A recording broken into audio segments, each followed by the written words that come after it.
Hi there. Today I'm going to show you how to plant a tree using the Ellen White method. I've already dug the hole to be 1 meter by 1 meter, and I've separated the soil and the topsoil and also the rock in order to use them later on. The type of the tree that I'm planting is called an LEBC pear tree. What you will need to apply this method: compost, a mixture of compost, topsoil, and phosphate, which you can find in bone meal, wood chips, or any wood logs that you have in your yard, small rocks that you dug up from the hole, earthworms, the tree that you want to plant, a large rock, a pipe, and also cow manure. Step number 1: you pour a mixture of compost, topsoil, and phosphate, which in my case I use bone meal, into your hole. You only need to pour a third of your mixture, and then once you're done pouring a third of your mixture, then you will stamp on it so that the ground is firm and not loose. This will help the plant to be able to penetrate into a firm soil and have a strong structure.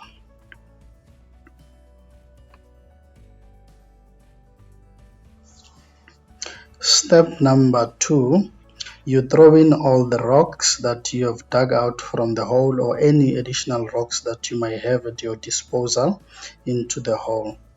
This will help with the electromagnetic force or current that will be flowing between the rocks and the roots to the stem and the leaves. Also, this helps the plant roots to stay firmer into the ground because of all the different rocks that you've thrown in there.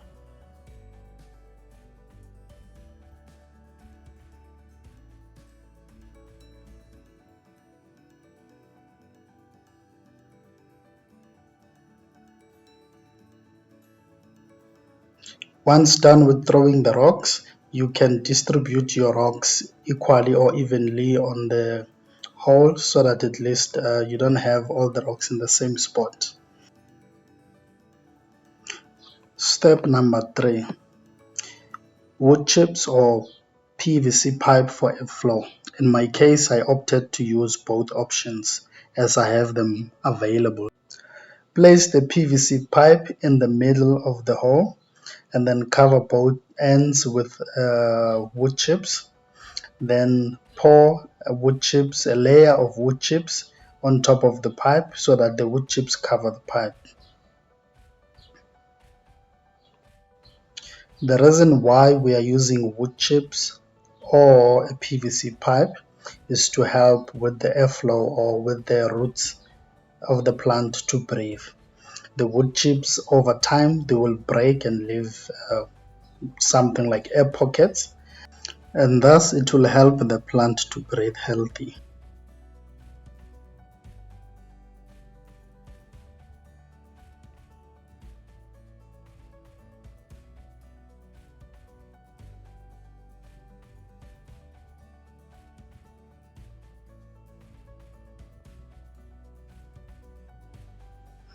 On step number 4, you pour a layer of topsoil on top of the wood chips and PVC pipe. Make sure that you distribute this top layer soil evenly on the hole that you're planting your tree. When done putting this layer of topsoil, you are going to stamp on it so that you ensure that the soil goes down and it is able to break down each and every wood chip that was put in there.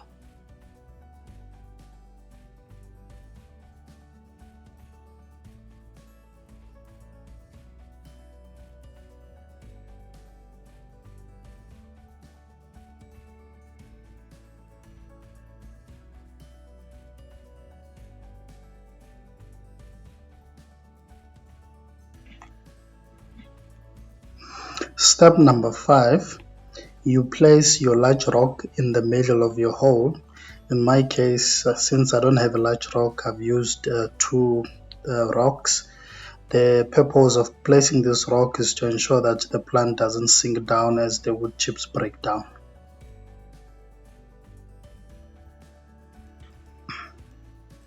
Step number 6, you take your plant and you place it on top of the rock. In my case, before I can place the plant on top of the rock, I decided to use bone meal. I pour it on top of the rocks and also around the surroundings of the rocks. The reason why I'm doing this is to help the plant roots to grow rapidly, because that's what bone meal does. And in turn, these roots will anchor on the rocks and also the surrounding soils. The area where I'm planting this tree, it's very windy, and hence I thought using bone meal will actually help me to anchor this plant properly. When you place your plant on top of the rock, ensure that your plant is not wet or you don't water it the night before, like in my case, as the soil falls off as you remove it from the original packaging.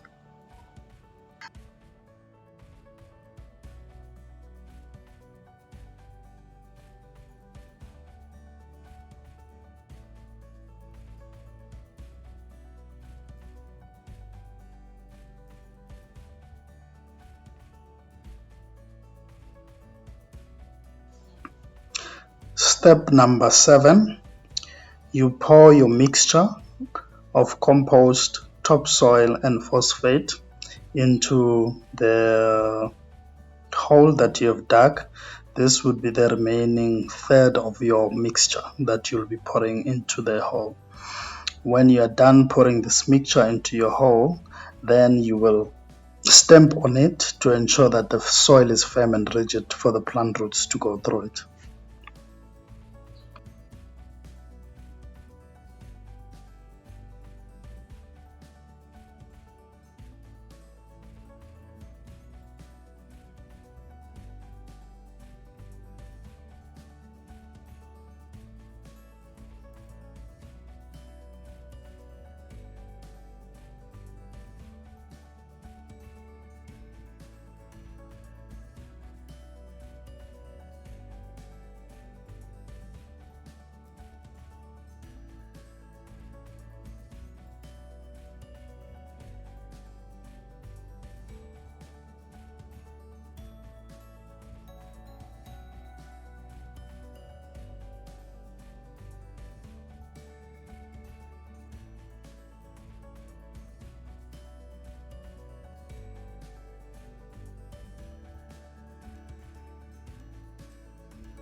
Step number 8, you put a layer of cow manure on top of the mixture that you laid in step number 7.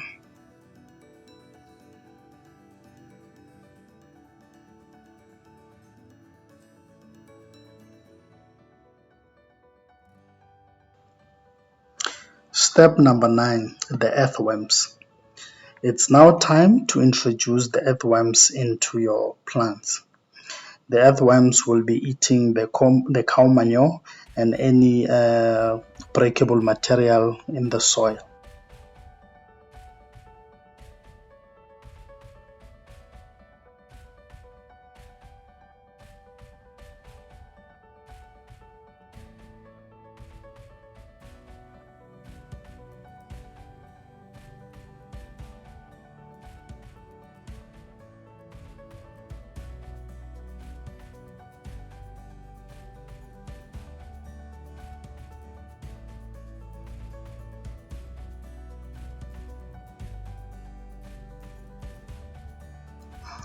Step number 10, you place a layer of compost. Be generous with your compost, as this material will be broken down, and also this material will help with evaporation, so it will help with your plant not losing a lot of water during the hot season, because most of the water will be held within the compost. And also under the compost, there'll be a lot of activities from the earthworms which will help break down the compost and other material within the soil. When done layering the compost, you can then water your plant.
To top it off, and the rain came and blessed the work that I have done for the day.